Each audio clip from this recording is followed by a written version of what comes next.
je suis un ex-directeur de recherche de l'INRA Nutrition Humaine. Et également, je suis fils de paysan. Donc, je suis rentré en recherche avec une idée derrière la tête. C'était de comprendre à quoi servaient les fruits et légumes. Donc, c'était vers les années 70. C'était une époque où on n'avait pas encore des données sur ce sujet. Ensuite, également, j'avais envie de voir le potentiel santé des produits végétaux. Bon, ça m'a permis de faire du bon travail, d'être pionnier dans l'étude du microbiote, de travailler sur des micronutriments protecteurs, enfin, donc d'avancer sur le sujet. Et en même temps, ça m'a permis aussi d'avoir un regard critique sur l'évolution de la chaîne alimentaire. En dehors de mon travail de laboratoire, j'ai porté, figurez-vous, j'ai porté le message des 5 fruits et légumes avec un prix Fell, mais bon, voilà, je l'ai fait, j'en suis fier, même si ce message a souvent été dévoyé. Également, vers les années 2000, je me suis pris de passion pour le pain. Il a fallu une vingtaine d'années pour qu'enfin on voit concrétiser une action extrêmement intéressante, puisqu'il va y avoir une appellation pain nutrition. Donc ce pain nutrition aura bien sûr une valeur nutritionnelle améliorée par rapport au pain de tradition française. Bien. Alors, je pense qu'il y a actuellement une prise de conscience, j'allais dire, largement partagée sur l'urgence climatique. Je pense qu'il y a un déficit de prise de conscience concernant l'urgence alimentaire. Pourtant, cette urgence alimentaire, elle est vraiment bien présente. Quand on sait qu'il y a 2 milliards de personnes en surpoids, et surtout, bon, d'une certaine façon, on a vu qu'en 50 ans, l'offre alimentaire a fait davantage changer le phénotype humain que pendant des millénaires précédents. Donc il s'est passé quelque chose de grave. En plus de ça, nous avons la crise agricole, et finalement, que ce soit la crise climatique ou la crise agricole, ou la crise alimentaire, tout ceci résulte d'activités humaines inappropriées. Alors, quelles sont ces activités humaines inappropriées? Je ne vous apprendrai pas que depuis des millénaires, ce sont les paysans qui nourrissaient les humains avec de vrais aliments. Ce qui manquait le plus, c'était les vrais aliments, parce que c'est ça le problème. Mais enfin, ils nourrissaient bien la population.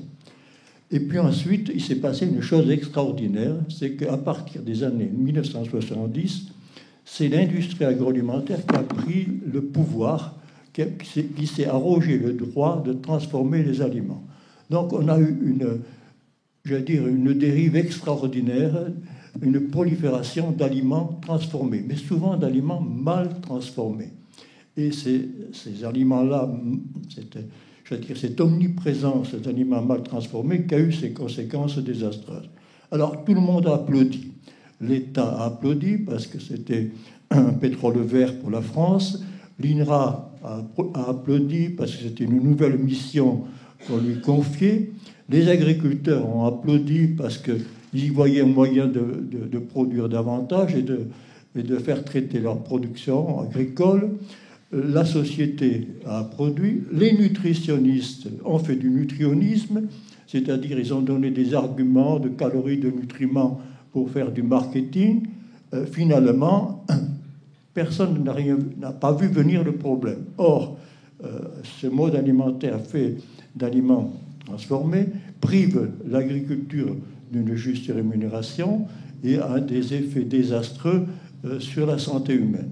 Donc, évidemment qu'on aurait pu faire autrement. On aurait pu faire autrement parce que, d'entrée, on pouvait se douter qu'on n'abandonnait pas impunément, quand on connaît les problèmes, j'allais dire l'importance des adaptations physiologiques, on n'abandonnait pas impunément de vrais aliments pour passer à des aliments qui avaient été largement transformés pour des objectifs purement économiques. C'est comme si l'industrie agroalimentaire s'était amusée à faire de la dinette et que tout le monde acceptait cette dinette, ce n'importe quoi de recomposition des aliments.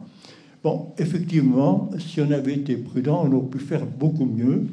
On aurait pu, j'allais dire, n'autoriser que les procédés de transformation valables, avec du recul. On aurait évité toutes ces dérives. L'agriculture aurait quand même davantage reçu de rémunération et la santé humaine aurait été protégée. Parce que c'est pas parce que la longévité est importante que la longévité en bonne santé est bonne. La longévité en bonne santé, elle est vraiment très défectueuse, ce qui augmente nos dépenses de santé. Alors que faire à l'avenir? Certainement, il va falloir tous s'y mettre. C'est-à-dire, ce qui n'a pas été fait avant, il faut le faire maintenant, c'est-à-dire il faudrait cadrer l'industrie agroalimentaire, c'est-à-dire lui faire l'inventaire des procédés de transformation et prier l'industrie agroalimentaire de n'utiliser que les procédés recevables. Je ne vous dis pas le travail. Le Nutri-Score n'y suffira pas. Il faudrait également vulgariser des modes alimentaires plus protecteurs, c'est-à-dire à la fois moins de produits animaux et à la fois moins de produits mal transformés. Et donc tout ceci, je pense que ça pourrait se faire avec le logiciel de ce que j'ai appelé la nutri-écologie. Alors nutri-écologie, qu'est-ce que c'est? Globalement, c'est on demande à tous les acteurs de la chaîne alimentaire de faire pour le mieux pour aboutir à une nutrition préventive, et en retour, on demande à tous les citoyens d'adapter leur mode alimentaire pour aboutir à une alimentation durable, pour que les agriculteurs puissent vivre, pour qu'on ait quelque chose qui soit stable, qui permette la protection de l'environnement, ainsi de suite. Alors ce que je pense, c'est que finalement, dans la crise actuelle, on n'a pas été capable de dénoncer le principal coupable, qui est cette prolifération d'aliments transformés et du fait que les modes alimentaires ne sont pas suffisamment adaptés à une chaîne alimentaire durable. Je vous remercie.